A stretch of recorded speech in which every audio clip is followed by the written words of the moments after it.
morning. So we're going to pick up on chapter 10. The Girl with Raccoon Eyes. The first screech sounds like a wounded bird. It calls again, closer and louder. Not a bird, it's human. Definitely human. I put the Jeep in neutral and roll to a stop, listening. Hey, comes a faint voice. Hey, you, wait, please wait.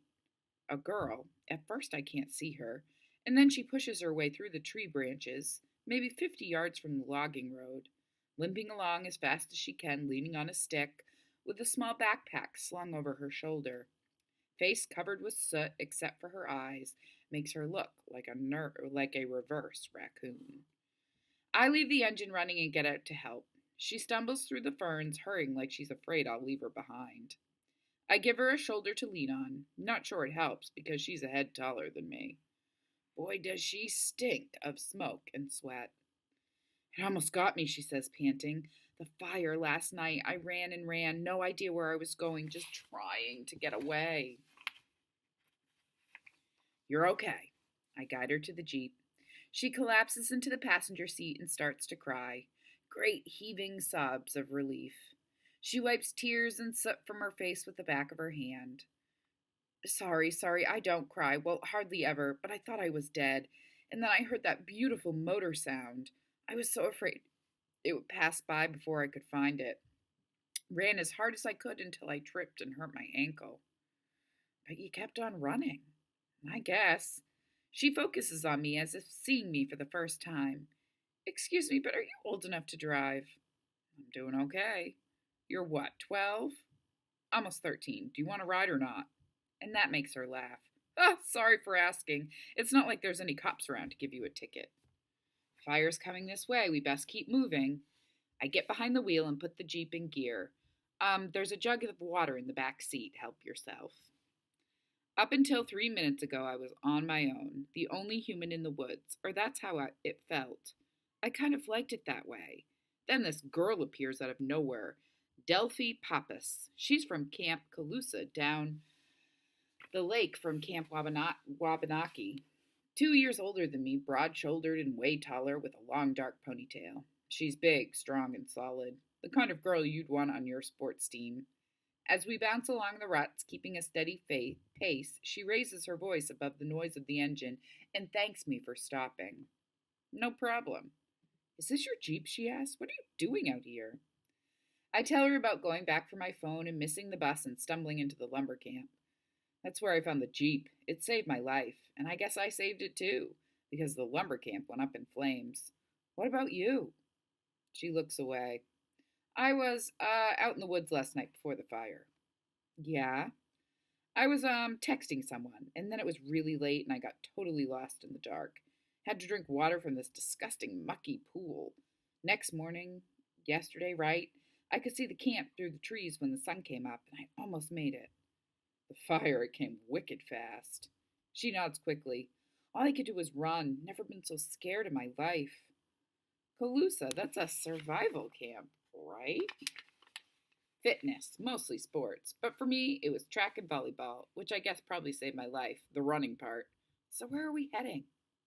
I don't know exactly. I'm hoping this trail connects with the main road and we get there before the fire does. Okay, says the girl with raccoon eyes. Hope is good. Chapter 11, Dead as a Doornail. We rumble along for at least an hour, making good progress. The smoke is thin from the sky and the smell is fainter by the minute. I'm getting more relaxed and confident behind the wheel. I've got this thing beat. I can do it. Hands at 10 and 2 like Dad showed me, and keep your eyes on the road. In this case, the rutted trail. On the lookout for any fallen trees or rocks, because if we break an axle, the Jeep is done. When the trail straightens out, I ask Delphi where she's from. Westbrook. We have a Greek restaurant. It's on 302, Delphi's. And no, the restaurant isn't named after me. It's named after my grandmother, Adelphia, who started it. Cool. It is mostly. The whole family works there. My mom and dad, aunts and uncles and cousins. Sounds like a big place. She nods. Started small, but now we seat 150 on Saturday nights, and that's the night I have to scrub pots. Ugh. I wonder what it must be like being part of a big family. She makes it sound like fun, even if it does mean scrubbing pots. We settle in, putting miles between us and the fire. My passenger gets so relaxed she almost falls asleep, even though the ride is bumpy. With her head lolling and her eyelids drooping and her face cleaned of soot, Delphi looks younger. A little girl in a big, tall body. Must be exhausted from her night in the woods. She hasn't really explained what she was doing out there, but she did say she ran her battery down texting someone. I wonder about that. Why go into the woods to text? Didn't camp counselors tell her it's dangerous to be wandering in the forests of Maine at night? Didn't they warn her about bears and coyotes and bobcats? Or how easy it is to get lost? After a while, she startles herself awake and goes, Sorry, where are we, Sam? See that little glove compartment? There's a map that might help. Are you good with maps? She looks uncertain. I've got a GPS app. Like that? Never mind. I'll check it out when we stop. Right now, all I know is we're heading mostly west. How do you know that? I point to the compass on the dash. I was wondering, maybe we can charge my phone from the car battery. I don't think so. It's not like you can just plug it in. She exhales and leans back in her seat, disappointed. I really need my phone. I need to let my parents know what happened. They'll be worried sick. How far before we get to a real road? I don't know. Could be around the next corner, could be miles. At exactly that moment, the engine sputters and dies. The Jeep slows to a stop, dead as a doornail. Chapter 12. Not on this map. After about 100 years of totally insane panic, okay, maybe 10 seconds, I realize what's wrong and start chuckling. Delphi has this look like, what have I gotten myself into? Until I explain that we've run out of gas. And why is that funny? Because I can fix it. I go around back where the two 5-gallon fuel cans are strapped to the bumper. Delphi offers to help. My ankles hurt, but there's nothing wrong with my arms. She grins and makes a muscle. Turns out she's way stronger than me. Good thing, because the cans are really heavy, and the last thing I want to do is waste gas by spilling it. I unscrew the cap, and we both hold the can as we slowly tip it up, carefully pouring every drop of gas into the empty tank. And then we do it all again with the second can. 10 gallons. That should be good for 100 miles at least. Delphi's face falls. You think it's that far to a real road?